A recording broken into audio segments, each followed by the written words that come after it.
Hello বন্ধুরা, সবাই কেমন আছো? আজকে 10 লিটার তেল আনলাম, টাঙ্কি লোড করতেছি। সবাই দেখেন। আসলে আমি বুঝি না, বাংলাদেশের তেল নাকি অনেক সংকট, বাট আপনি ডাবল টাকা দিলে তেল পেয়ে যাবেন। আমি একজনকে 300 করে লিটার দিলাম, আমাকে 10 লিটার তেল এনে দিল। আর অথচ আমাদের বাংলাদেশের তেলের পাম্পগুলোতে তেল নেই।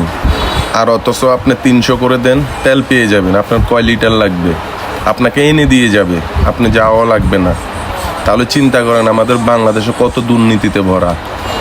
130 টাকার তেল আমি 300 টাকা করে নিছি। তাহলে চিন্তা করে দেখলাম তেলে অনেক সমস্যা থাকতে পারে, তাই বাইকের ভিতরে একটা অ্যান্টিবায়োটিক ওষুধ দিতেছি। দেখেন, আপনারাও দিয়ে দিবেন, না হলে বাইকে পরবর্তীতে সমস্যা হবে। তাই আমি ফুলটা দিয়ে দিলাম, ফুল ট্যাঙ্কি করলাম। করার পরে অবশেষে একটু করে সব তেল দিলাম, দিয়ে ফুল ট্যাঙ্কি করলাম।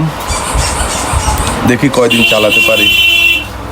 ছেলেটাকে স্কুলে নিয়ে যেতে হয়, তাই গাড়ির ভিতরে তেল লাগবেই। সবাইকে অনেক অনেক ধন্যবাদ আমার সম্পূর্ণ ভিডিওটা দেখার জন্য।